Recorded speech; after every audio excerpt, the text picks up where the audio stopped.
श्रीगणेशाय नमः। श्रीरामचन्द्राय नमः। अथ श्री रामरक्षास्तोत्रम् विनियोगः।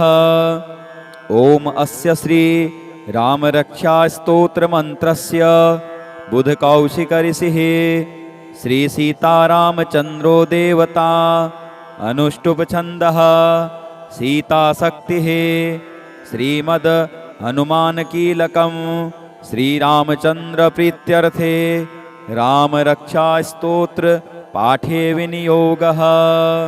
ध्यानम्। ओम ध्यायेदाजानुबाहुं धृतशरधनुसम्बद्धपद्मासनस्थं पीतं वासोवसानं नवकमलदलस्पर्धिनेत्रं प्रसन्नं वामाङ्कारूढसीता मुखकमलमिलल्लोचनं नीरदाभं नानालङ्कारदीप्तं दधतमुरुजटा मण्डनं रामचन्द्रं श्रीरामचन्द्राय नमः। अथ स्तोत्रम्। ओम चरितं रघुनाथस्य शतकोटिप्रविस्तरम् एकैकमक्षरं पुंसां महापातकनाशनं ध्यात्वा नीलोत्पलश्यामं रामं राजीवलोचनं जानकीलक्ष्मणोपेतं जटामुकुटमण्डितं सासितूणधनुर्बाण पाणिमनक्तञ्चरान्तकं स्वलीलया जगत्त्रातुम् आविर्भूतमजं विभुं रामरक्षां पठेत् प्राज्ञः पापघ्नीं सर्वकामदां शिरो मे राघवः पातु भालं दशरथात्मजः कौसल्येयो दृशो पातु विश्वामित्रप्रियः श्रुति घ्राणं पातु मखत्राता मुखं सौमित्रिवत्सलः जिह्वां विद्यानिधिः पातु कंठं भरतवन्दितः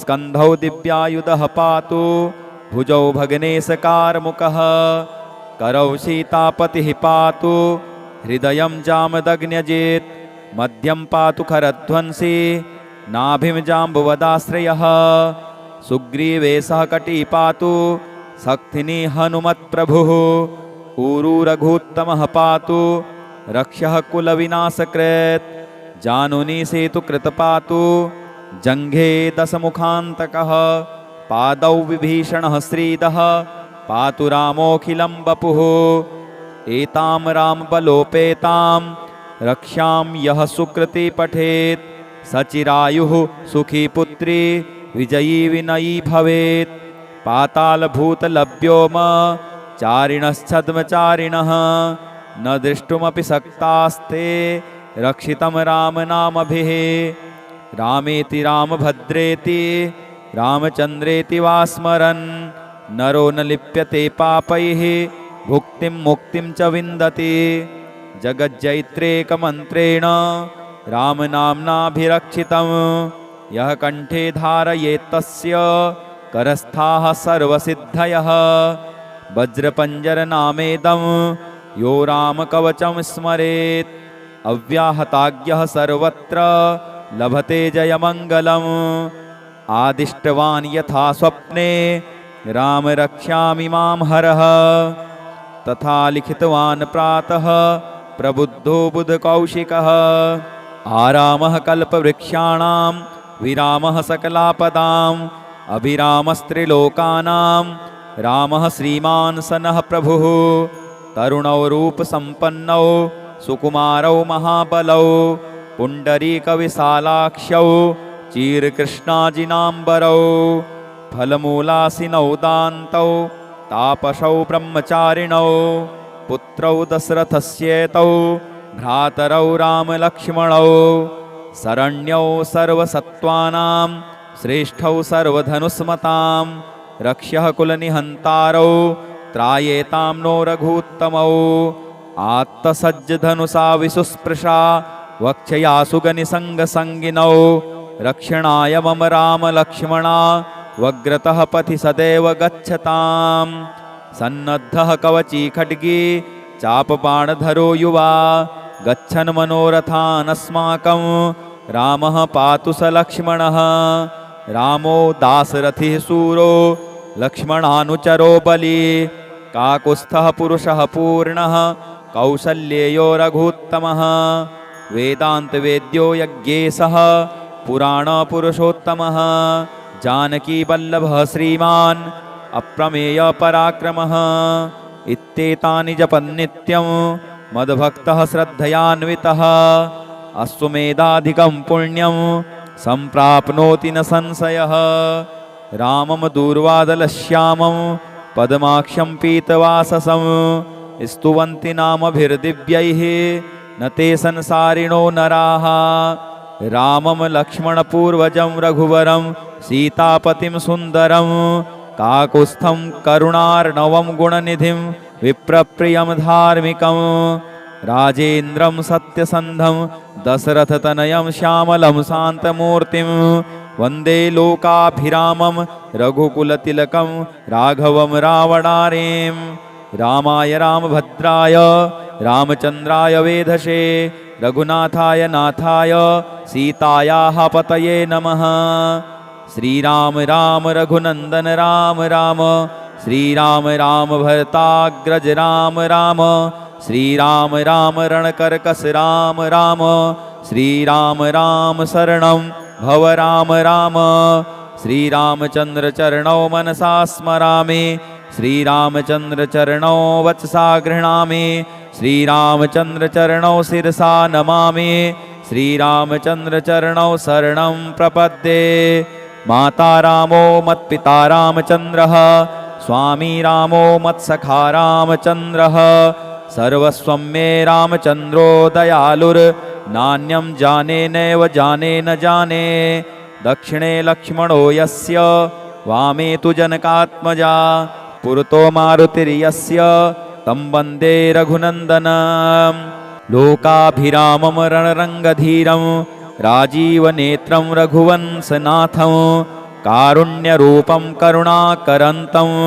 श्रीरामचन्द्रं शरणं प्रपद्ये मनोजवं मारुततुल्यवेगं जितेन्द्रियं बुद्धिमतां वरिष्ठं वातात्मजं वानरयूथमुख्यं श्रीरामदूतं शरणं प्रपद्ये कूजन्तं राम रामेति मधुरं मधुराक्षरम् आरुह्य कविताशाखां वन्दे वाल्मीकिकोकिलम् आपदामपहर्तारं दातारं सर्वसम्पदां लोकाभिरामं श्रीरामं भूयो भूयो नमाम्यहम् भर्जनं भवबीजानाम् अर्जनं सुखसम्पदां तर्जनं यमदूतानां राम रामेति गर्जनं रामो राजमणिः सदा विजयते रामं रमेशं भजे रामेणाभ्येता निशाचरचमो रामाय तस्मै नमः रामान्नास्ति परायणं परतरं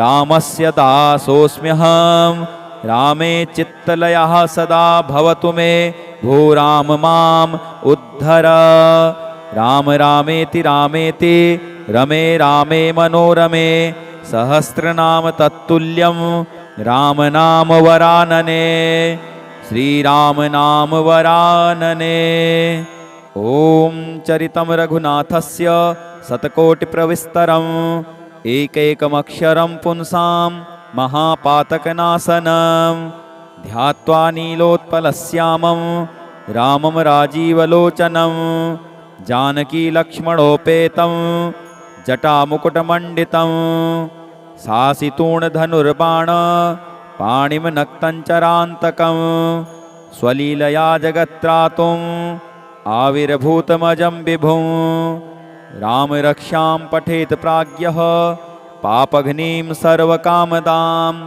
शिरो मे राघवः पातु भालं दशरथात्मजः कौसल्येयो दृशो पातु विश्वामित्रप्रियः श्रुति घ्राणं पातु मखत्राता मुखं सौमित्रिवत्सलः जिह्वां विद्यानिधिः पातु कण्ठं भरतवन्दितः स्कन्धौ दिव्यायुधः पातु भुजौ भग्नेशकारमुकः करौ सीतापतिः पातु हृदयं जामदग्न्यजेत् मध्यं पातु खरध्वंसी नाभिं जाम्बुवदाश्रयः सुग्रीवे सह कटी पातु शक्तिनी हनुमत्प्रभुः ऊरू रघुत्तमः पातु रक्षः कुलविनाशकृत् जानुनी सेतुकृत पातु जङ्घे दशमुखान्तकः पादौ विभीषणः श्रीदः पातु रामोऽखिलं वपुः एतां रामबलोपेतां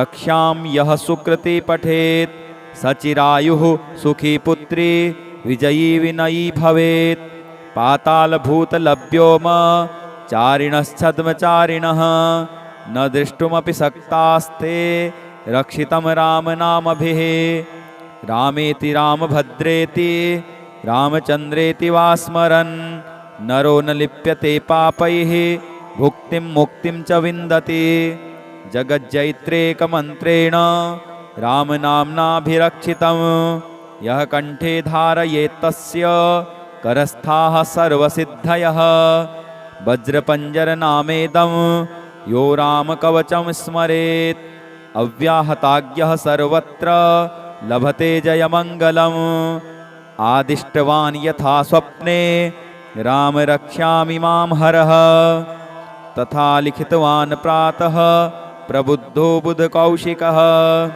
आरामः कल्पवृक्षाणां विरामः सकलापदाम् अभिरामस्त्रिलोकानां रामः श्रीमान् सनः प्रभुः तरुणौ रूपसम्पन्नौ सुकुमारौ महाबलौ पुण्डरीकविशालाक्षौ चीरकृष्णाजिनाम्बरौ फलमूलासिनौ दान्तौ तापसौ ब्रह्मचारिणौ पुत्रौ दशरथस्येतौ भ्रातरौ रामलक्ष्मणौ शरण्यौ सर्वसत्त्वानां श्रेष्ठौ सर्वधनुस्मतां रक्ष्यः कुलनिहन्तारौ त्रायेतां नो रघूत्तमौ आत्तसज्जधनुषा विसुस्पृशा वक्षया सुगनिसङ्गसङ्गिनौ रक्षणाय मम रामलक्ष्मणा वग्रतः पथि सदैव गच्छताम् सन्नद्धः कवची खड्गी चापबाणधरो युवा गच्छन् मनोरथानस्माकं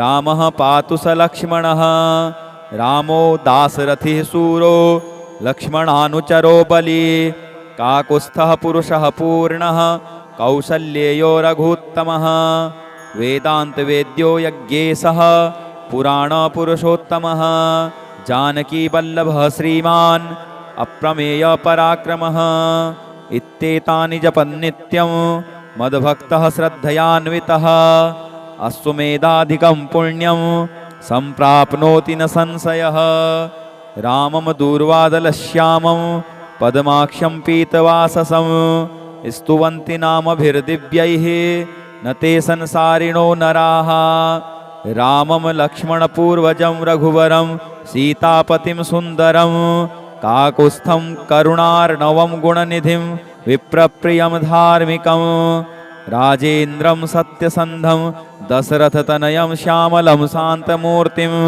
वन्दे लोकाभिरामं रघुकुलतिलकं राघवं रावणारें रामाय रामभद्राय रामचन्द्राय वेधसे रघुनाथाय नाथाय सीतायाः पतये नमः श्रीराम राम रघुनन्दन राम राम श्रीराम राम भरताग्रज राम राम श्रीराम राम रणकर्कश राम राम श्रीराम राम शरणं भव राम राम श्रीरामचन्द्र चरणौ मनसा स्मरामि श्रीरामचन्द्र चरणौ वचसा गृह्णामि श्रीरामचन्द्र चरणौ शिरसा नमामि श्रीरामचन्द्र चरणौ शरणं प्रपद्ये माता रामो मत्पिता रामचन्द्रः स्वामी रामो मत्सखा रामचन्द्रः सर्वस्वं मे रामचन्द्रो दयालुर्नान्यं जाने नैव जाने न जाने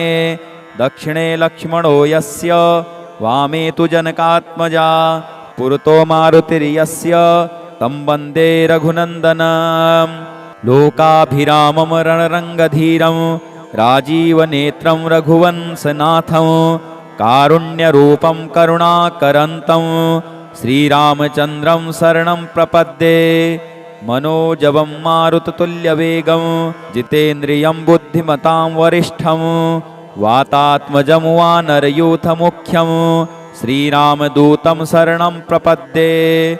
कूजन्तं राम रामेति मधुरं मधुराक्षरम् आरुह्य कविताशाखां वन्दे वाल्मीकिकोकिलम्।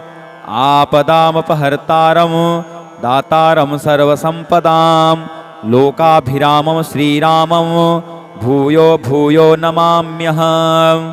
भर्जनं भवबीजानाम् अर्जनं सुखसम्पदां तर्जनं यमदूतानां राम रामेति गर्जनं। रामो राजमणिः सदा विजयते रामं रमेशं भजे। रामेणाभ्येता निशाचरचमो रामाय तस्मै नमः। रामान्नास्ति परायणं परतरं रामस्य दासोऽस्म्यहम्। रामे चित्तलयः सदा भवतु मे भो राम माम् उद्धर।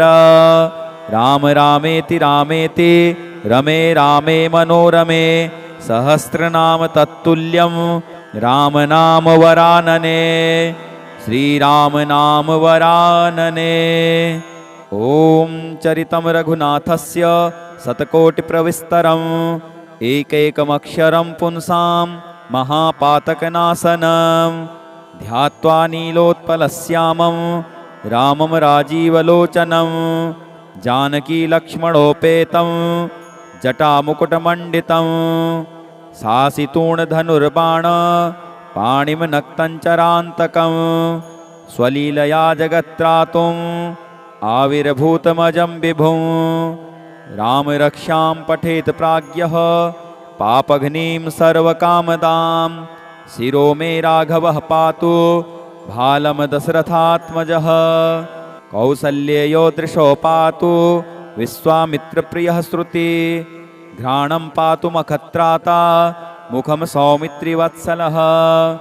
जिह्वां विद्यानिधिः पातु कण्ठं भरतवन्दितः। स्कन्धौ दिव्यायुधः पातु भुजौ भगनेशकारमुकः। करौ सीतापतिः पातु हृदयं जामदग्न्यजित्। मध्यं पातु खरध्वंसी नाभिं जाम्बुवदाश्रयः। सुग्रीवेशः कटी पातु शक्तिनी हनुमत्प्रभुः। ऊरू रघूत्तमः पातु रक्षः कुलविनाशकृत्। जानुनी सेतुकृत पातु जङ्घे दशमुखान्तकः। पादौ विभीषणः श्रीदः पातु रामोऽखिलं वपुः। एतां रामबलोपेतां रक्षां यः सुकृती पठेत्। सचिरायुः सुखी पुत्री विजयी विनयी भवेत्। पातालभूतलभ्योम चारिणश्छद्मचारिणः। न दृष्टुमपि शक्तास्ते रक्षितं रामनामभिः।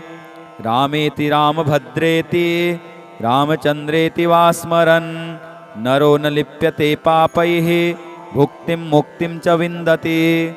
जगज्जैत्रेकमन्त्रेण रामनाम्नाभिरक्षितं। यः कण्ठे धारयेत्तस्य करस्थाः सर्वसिद्धयः। वज्रपञ्जरनामेदं यो रामकवचं स्मरेत्। अव्याहताज्ञः सर्वत्र लभते जयमङ्गलम्। आदिष्टवान् यथा स्वप्ने राम रक्ष्यामि मां हरः। तथा लिखितवान् प्रातः प्रबुद्धो बुधकौशिकः। आरामः कल्पवृक्षाणां विरामः सकलापदाम्। अभिरामस्त्रिलोकानां रामः श्रीमान् स नः प्रभुः। तरुणौ रूपसम्पन्नौ सुकुमारौ महाबलौ। पुण्डरीकविशालाक्षौ चीरकृष्णाजिनाम्बरौ। फलमूलासिनौ दान्तौ तापसौ ब्रह्मचारिणौ। पुत्रौ दशरथस्येतौ भ्रातरौ रामलक्ष्मणौ। शरण्यौ सर्वसत्त्वानां श्रेष्ठौ सर्वधनुस्मतां। रक्ष्यः कुलनिहन्तारौ त्रायेतां नो रघूत्तमौ। आत्तसज्जधनुषा विशुस्पृशा वक्षया सुगनिसङ्गसङ्गिनौ। रक्षणाय मम रामलक्ष्मणा वग्रतः पथि सदैव गच्छतां। सन्नद्धः कवची खड्गी चापबाणधरो युवा। गच्छन् मनोरथानस्माकं रामः पातु स लक्ष्मणः।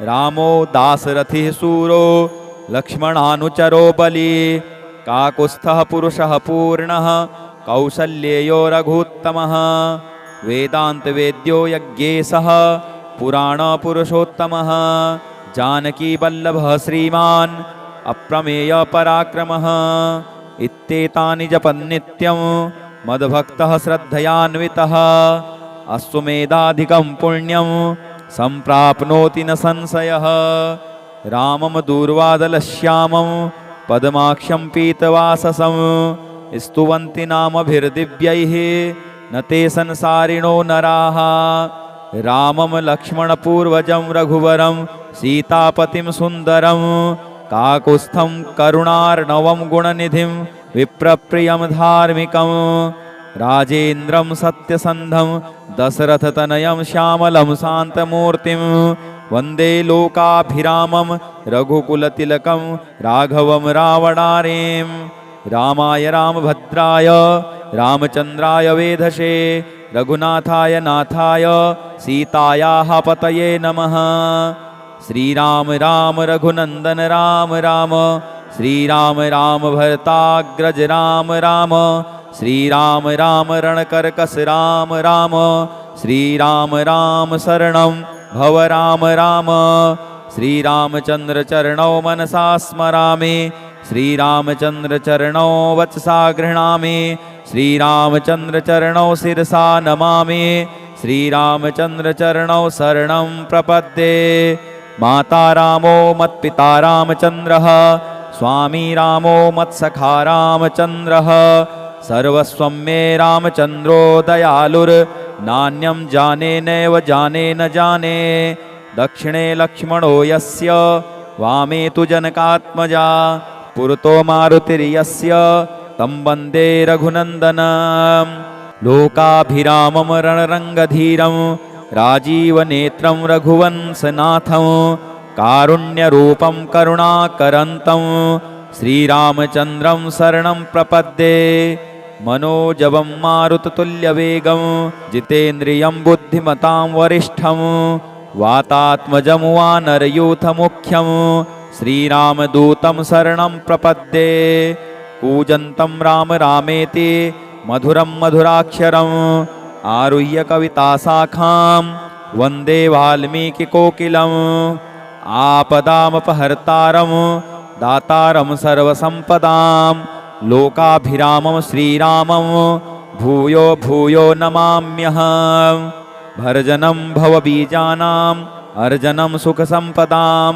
तर्जनं यमदूतानां राम रामेति गर्जनं रामो राजमणिः सदा विजयते रामं रमेशं भजे रामेणाभ्येतानि सा चर्चमु रामाय तस्मै नमः रामान्नास्ति परायणं परतरं रामस्य दासोऽस्म्यहं रामे चित्तलयः सदा भवतु मे भो राम माम् उद्धर राम रामेति रामेति रमे रामे मनोरमे सहस्रनाम तत्तुल्यं राम नाम वरानने श्रीराम नाम वरानने ओम श्री रामचंद्राय नमः इति श्री बुधकौशिकमुनिविरचितं श्रीरामरक्षास्तोत्रं श्री सीताराम चरणार्पणमस्तु। ओम।